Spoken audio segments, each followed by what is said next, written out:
The deed to a 4,000-acre ranch lay on a whiskey barrel, pinned under a silver belt buckle, while 6 men already groaned in the dirt. 1 minute on Diablo, and it's all yours. Fail, and you give me a year of your life. The first cowboy didn't last 5 seconds. Diablo exploded upward, hooves slicing air, and the man hit the ground before his hat did. That horse is death. Charles Mendez simply adjusted his black hat, his salt and pepper, goatee twitching with a smirk. 60 seconds on Diablo buys you a ranch. Or are you all just cowards in boots? Diablo screamed and reared again.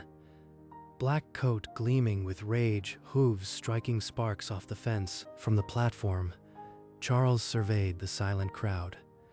No one met his eyes. The jeers died. A sick quiet settled over the corral. Diablo paced the fence, nostrils flaring, and not a single person stepped forward. At the edge of the crowd, a girl in a faded pink jacket went still as stone. That's Diablo. Papa's full. He's the one Papa trained with hand signals behind the barn. Sophia, no. That man Charles owns our house. If you anger him, we lose everything. He was Papa's horse, Abuela. He won't hurt me. He'll remember. She pulled free, her arm slipping from Rosa's grip like water. Sophia, your leg. You can't ride. Please, mija. He won't hurt me. He remembers Papa's hands. The signals are still there. A cowboy shouted from the fence, "Go home, cripple." The laughter spread like poison through the fairground, but the laughter curdled as the crowd parted, unwilling to touch this strange child with the burning green eyes. Sofia Reyes didn't turn. She limped straight into the silence, toward the corral gate, her brace catching the dying sun. Well, what do we have here? A little gimp come to play cowboy. The crowd, hungry for blood, barked with laughter. Someone threw a beer can. Sophia didn't answer. She walked past the gate, into the killing zone, and knelt in the dust. Remember what Papa taught you. Feel my hand, not the bit. Her fingers found the buckle. One click, and the leather bridle slid off Diablo's head into the dirt. The stallion, who had been snorting and pawing bloody trenches, froze as if struck by lightning. Every muscle in the great black body went still. The heaving sides settled. The tail hung limp.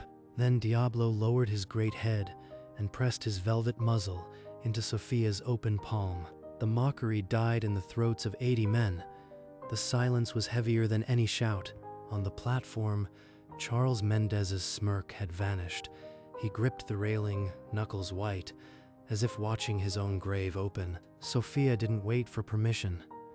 She led Diablo to a mounting block, her brace catching on the wood, and scrambled onto his back. Her hand, barely visible, curled into a signal against the horse's neck.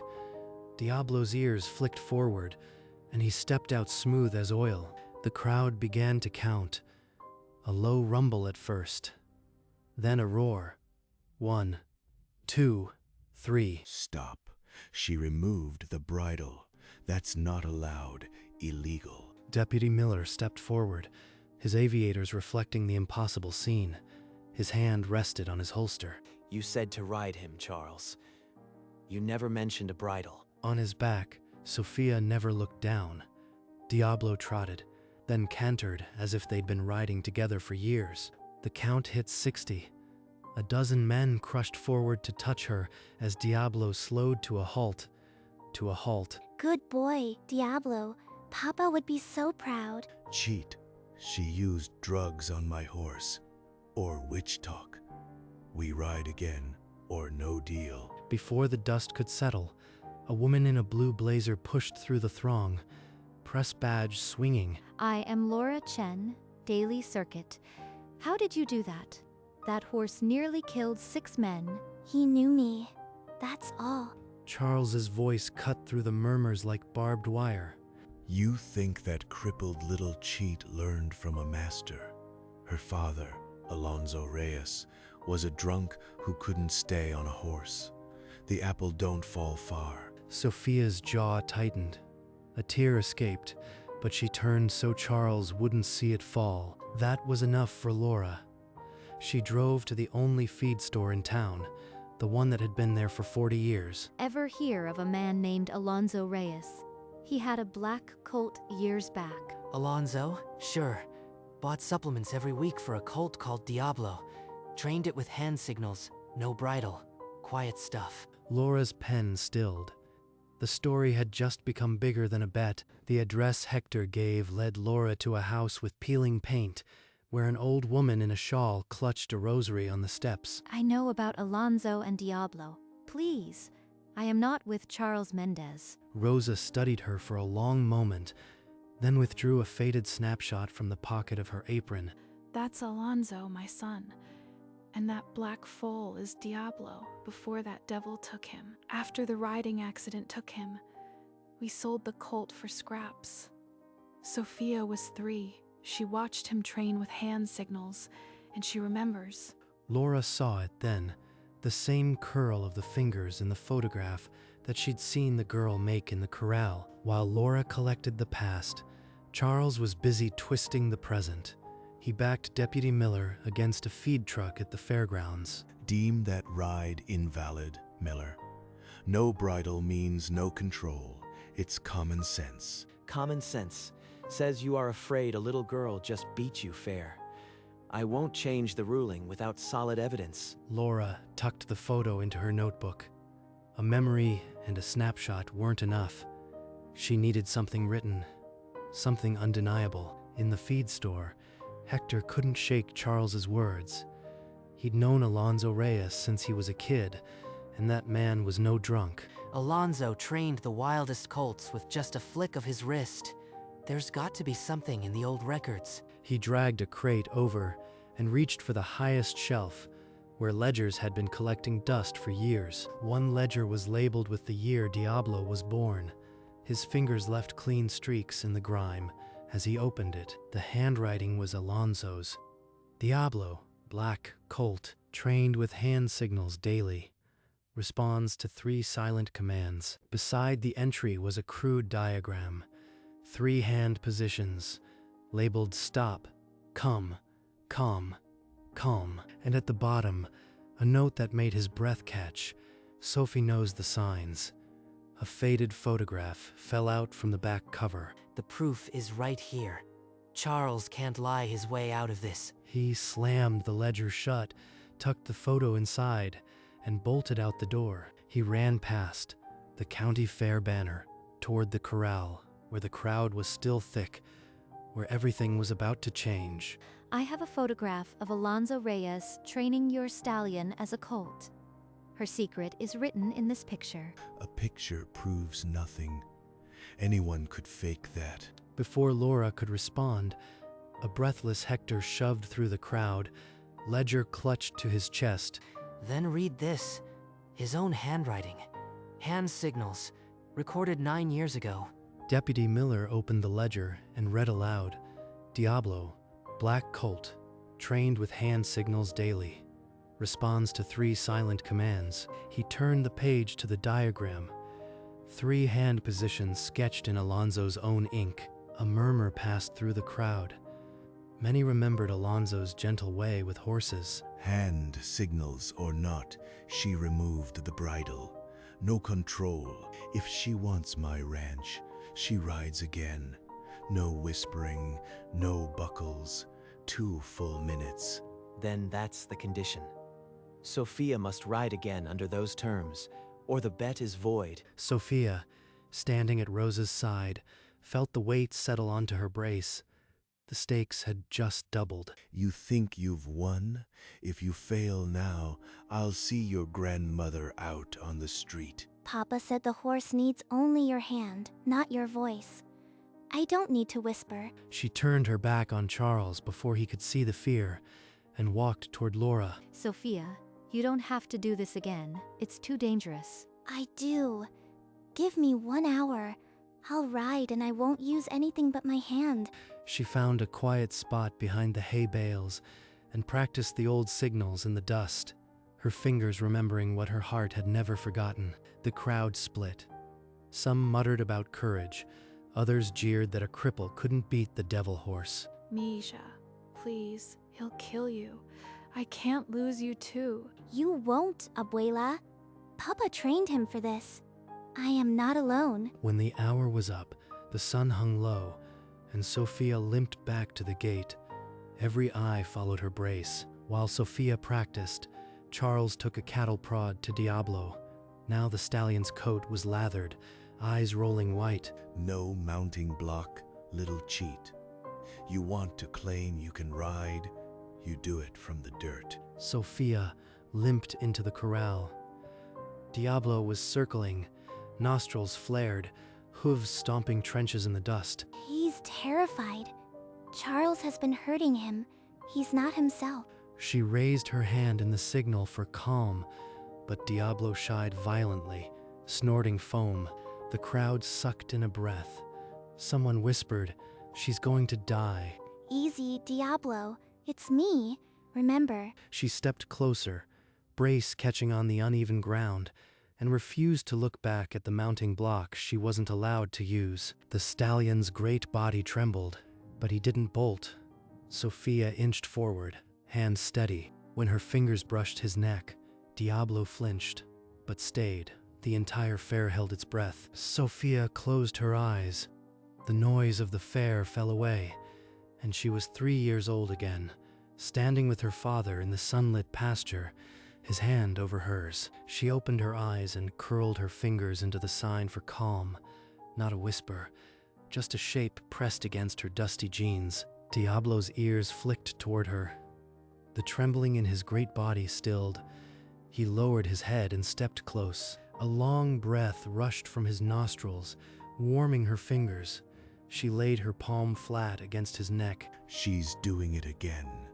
That's some kind of trick, I know it. Stay back. Mendez, you set the terms. Let the girl ride. Sophia grabbed a fistful of Diablo's mane and pulled herself onto his back, brace scraping against his coat. Then she sat, no reins, no bridle, a touch of her heel, and Diablo stepped out smooth as oil. The crowd began to count. 1, 2, 3. The numbers swelled into a roar, but Sophia never heard them. Her world had narrowed to the rhythm of hooves. On the platform, Charles Mendez gripped the railing. The silver buckle on his belt caught the dying sun, a last flash before the dark. 2 minutes slid by like a held breath. The crowd's counting became a roar, then a chant, "Sophia, Sophia," on the platform. Charles Mendez's expression crumbled from fury to disbelief. The silver buckle seemed to weigh him down. Time. Sophia slid from Diablo's back, her brace hitting the dust with a soft thud. The stallion stood motionless, a whisper of steam rising from his coat. A collective cheer swelled from the fence. But it died when Deputy Miller did not smile. He pulled a thick sheaf of papers from his clipboard. The top sheet bled red. Foreclosure notice, past due. The bet is won. But before I finalize, this ranch carries a debt of $52,000. The deed transfers the burden. You won the title, little cheat, but you also won ruin. Sophia stared at the notice. The grand hacienda gates loomed behind her, now a weight rather than a prize. The wind felt like a stone in her chest. She had ridden the devil horse, but the ranch was a beast she couldn't tame alone. The crowd fractured. Some cheered for the miracle. Others shook their heads, muttering that a debt-ridden ranch was worse than losing. Let me see the deed. The topped page bled red, foreclosure noticed, past due. The bank would seize the land in 30 days unless $50,000 was paid. Misha, we should refuse. Walk away. This debt will crush us. I didn't ride through terror to run now. Papa never ran. She reached for the deputy's pen. The crowd went silent. Her name, Sophia Reyes, curled onto the line. The ink dried fast in the hot air. Charles Mendez watched, his mouth agape. The little gimp had just claimed his ruin. The deed is transferred. Rancho Mendez now belongs to Sofia Reyes, and so does the debt. Sophia didn't flinch. She folded the deed and tucked it inside her pink jacket, next to a memory of her father. That night, Laura's article hit the internet. The headline spread like wildfire: "Orphaned Girl Wins Ranch with Forgotten Language of Hands." By morning, donations pinged in from across the country. Tight fists opened for a child who'd held on. We've got $12,000 in the community pot alone. Folks believe in her. But inside the hacienda, Sophia stared at the phone, her bracelet clattering against the table. The bank had called. The email was a hammer: foreclosure deadline revised, full payment of $52,000, due in 7 days. He's still trying to destroy us. She walked through the hacienda's great room, past paintings worth more than the Reyeses had ever owned. Sophia, what will you do? We'll sell everything he owns. Today. By noon, the ranch lawn had become an auction block. Charles's cars, his art, his wife's jewelry, all of it tagged and numbered under the hard Texas sun. The bidding was swift and cruel. The black classic car hammered at $15,000, his wife's jewelry $9,000. The art vanished under the gavel, while Charles stood rigid at the lawn's edge. Sophia stood beside Deputy Miller, her brace locked, arms crossed. She lifted no paddle, only her chin. The auctioneer called the running total $48,000, $4,000 short of the foreclosure debt. Charles let out a ragged breath. He still had the silver longhorn on his belt, the one thing no tag could touch. Then the auctioneer's phone rang. Anonymous bidder, voice scrambled, offered $4,000 for that buckle, on one condition: Charles Mendez must unclip it himself, in front of everyone. The crowd turned. Charles stood frozen, then his hands, trembling like a man twice his age, found the silver, the buckle unclipped with a soft click. He dropped it into the collection box like a dead weight. The auctioneer struck the gavel. Sold. The ranch was saved. Charles Mendez stood with an empty belt loop and nothing else. Sophia didn't smile. She just nodded. Once, Sophia walked to the barn. Inside, Charles Mendez sat on a hay bale, head in his hands. I could throw you out now. Throw you off land that was never really yours. But my father taught me to give even the worst horse a second chance. So here is your second chance. A job mucking the stalls. Minimum wage. You start tomorrow. Charles lifted his head. Dust and tears had carved channels down his face. He didn't speak. He just nodded. A single slow motion that cost more than any word. Next morning, Sunrise found a figure in work clothes, carrying a pitchfork into the stable. Charles Mendez, his black hat replaced by a sweat-stained cap, the embroidered vest traded for a plain cotton shirt. He opened the stall door and began to muck, each pitch motion a penance.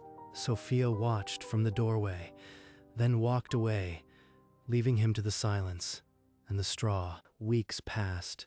The foreclosure notice was ash, and donations still came from strangers moved by Laura's article. She had a new name painted on wood: Rancho de la Esperanza, Ranch of Hope. She started a therapy program, inviting disabled children to ride gentle horses. Diablo was the first horse in the ring, carrying children with crutches as steady as stone. Charles mucked the stalls in silence. He spoke to no one, and no one spoke to him. One afternoon, a girl in leg braces staggered near the stable door. Her crutch clattered onto the concrete. Charles straightened. His leathery hand closed around the crutch, and he knelt to offer it back. The girl met his eyes. No fear, only a small smile. He didn't smile back, but his throat moved. Sophia, leading Diablo from the paddock, saw the whole thing. She didn't speak. She just stopped. It was the first unselfish thing Charles Mendez had done in years. A crack in the stone. 6 months later, Deputy Miller stood before the new ranch sign, a proclamation in his hand, cameras rolling. Children from the therapy program lined the fence, crutches and braces glinting in the sun. By authority of this county, we recognize Sofia Reyes as owner of Rancho de la Esperanza and honor her service to disabled children. Laura Chen scribbled notes, her camera bag slung, capturing the sequel to her biggest story. Sofia stood between Rosa and Hector, the deed she'd once folded, tucked into her jacket again. I want to thank someone who worked hard. Without him, this ranch wouldn't be what it is. Charles, please step up. The crowd stirred. Charles, in a clean but simple shirt, hesitated by the stable wall. He walked forward, his footsteps unsteady, until he stood beside the girl who had toppled him. The old rancher's eyes glistened. He didn't speak. He didn't need to. The crowd erupted, not in mockery, but in applause that rolled across the acres he used to own. The microphone was set before Charles Mendez.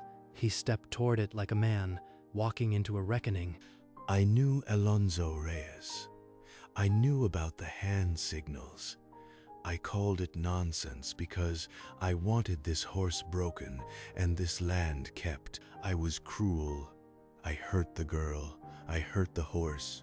Because I couldn't stand losing to someone I thought was less. Sofia listened, her green eyes unreadable, the deed still folded against her chest. She taught me the hardest lesson a man can learn. The worth of a person has nothing to do with the strength of their legs. I am sorry for what I said about your father. Alonso Reyes was a better man than I'll ever be. For the first time, Sofia's composure broke. A single tear slid past her freckles. She didn't turn away. The same crowd that had jeered her months ago stood in absolute silence, hats pressed to chests. Then, applause rolled across the ranch, not polite, but a roaring forgiveness that shook the stable walls. Laura Chen captured every word, her own eyes wet.